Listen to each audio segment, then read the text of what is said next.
Hello, everybody. Dave Neal here, stand-up comic and host of Bachelor Nation News. Got a couple fun little videos here for you. Barrel scraping Dave, you know, the best kind. No one's watching this content anyway. No news shows until July 11th, 2022. So we're just floating by on the old lazy river of life. Do me a favor, follow me on Instagram at DNeals. I'm going live right after this on Patreon, patreon.com/Dave Neal. Private membership-only content. Tomorrow night, I'm going to be doing a probably 6-hour private live stream as I edit my Hawaii vlog. If you want to see the filmmaking process as I eat a lot of pizza and get grease all over my keyboard. Getting grease on my keyboard is not a metaphor. That's actually going to happen. Join patreon.com/Dave Neal. Okay, let's get into it. Here's what Ashley had to say about the changes that the Bachelor producers need to make. It's that hard of a formula. How about you just double down on the realness? People aren't dumb anymore. Maybe back in the day, you can get away with like, oh my God, this is crazy. But there have been so many books that have come out and there have been so many whistleblowers that we're like past that. Come on now, let's be real. That's why you're seeing people go to these other shows because they're not tiptoeing around that. How about you double down, Bachelor, Bachelorette, on the realness? Get it straight. It's frustrating because you've got so much good stuff there and you're fumbling the bag. Okay, so I have thoughts on this. I agree. There's a lot of fluff on the show when they could really be taking those, like eliminating those moments and adding some more deep conversations or even like fun stuff that show how people are making these connections. It feels like everything we see is either like this ultra serious talk, or it just seems like a little bit silly. Like, I have no idea how to word this. I guess from my own personal experience, there were some moments that were so fun or that were so meaningful that you look forward to seeing, which he mentions, and then you don't end up seeing it in the cut. And you're like, but that's where the connection was formed. And you're leaving that out. Now, look, I totally hear her point. So she was quoting Matt James at the beginning, which some people called her out for it. Sarah here and says, can we talk about how she's quoting Matt James on Us Weekly podcast?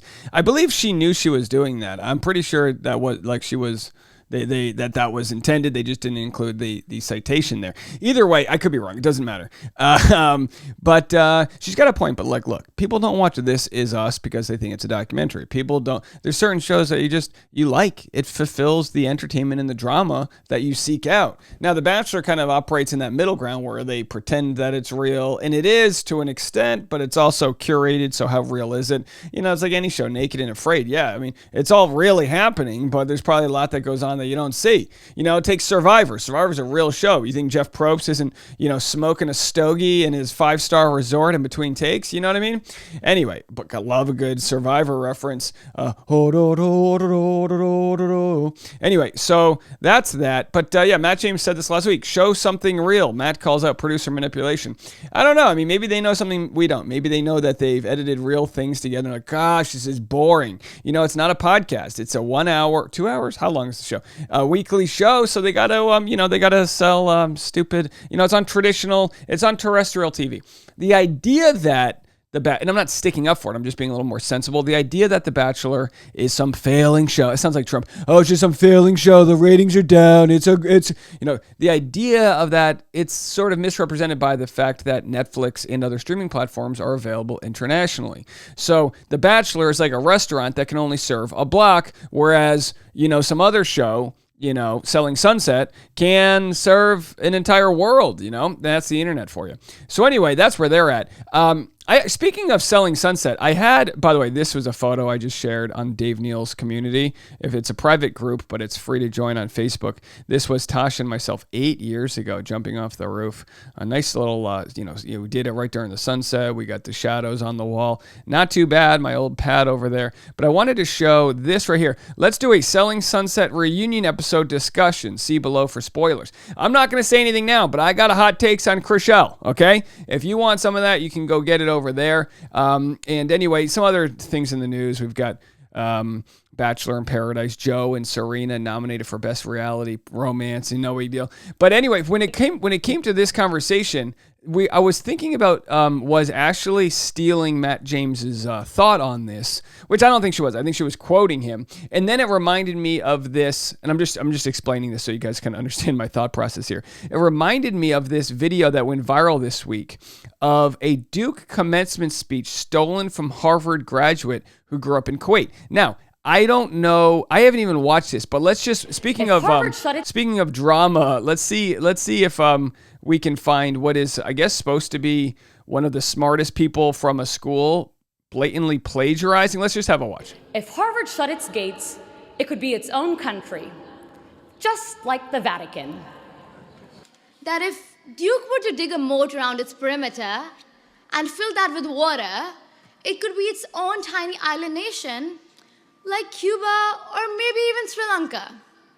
We had our own version of the Statue of Liberty, the John Harvard statue.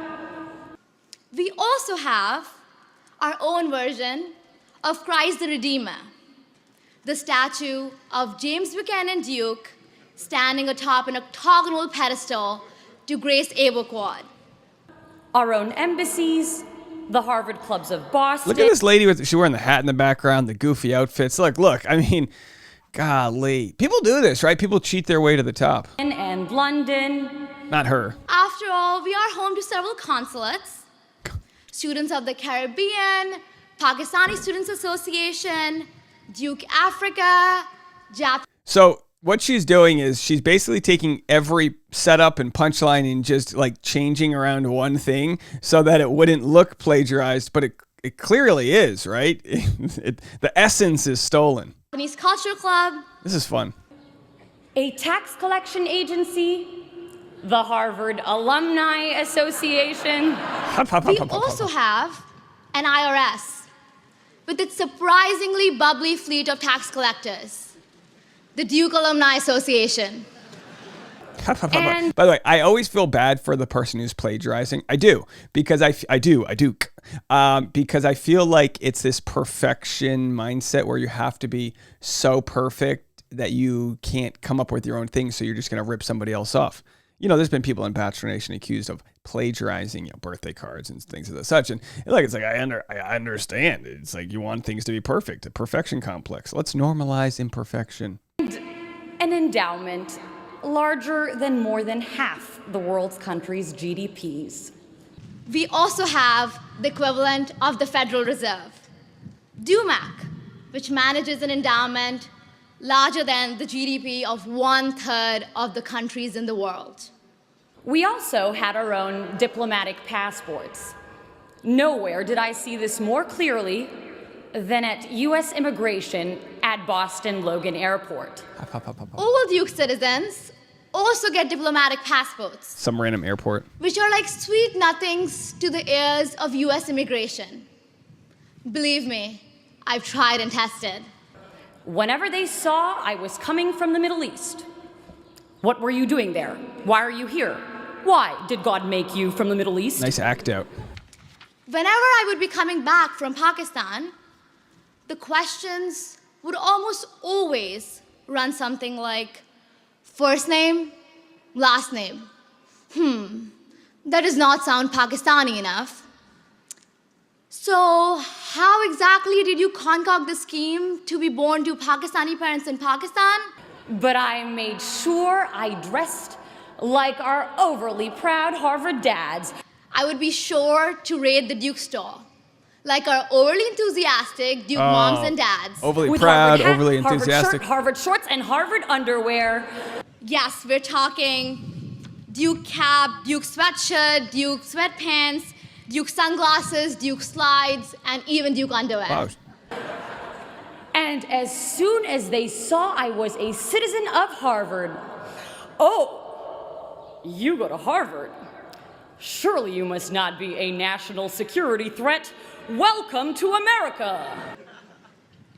As soon as the immigration officers saw that I bled blue, oh, you're a Duke national. National security threat? No, not you. A plagiarism threat. I don't know if this is funny to you guys, but whenever you see, oh boy, maybe she paid, I'll give her the benefit of the doubt. Maybe she paid somebody to write her speech. This is, poof. Come on in. And suddenly, all the gates to the American dream opened wide. And all of a sudden, in a jiffy, as I like to put it, In a jiffy. the doors to this whole new world of possibilities flung wide open. I saw it everywhere, this Harvard nation, but I saw it not just in the hard structures, but more importantly, in its invisible institutions, the invisible scaffolds around and undergirding the hard institutions.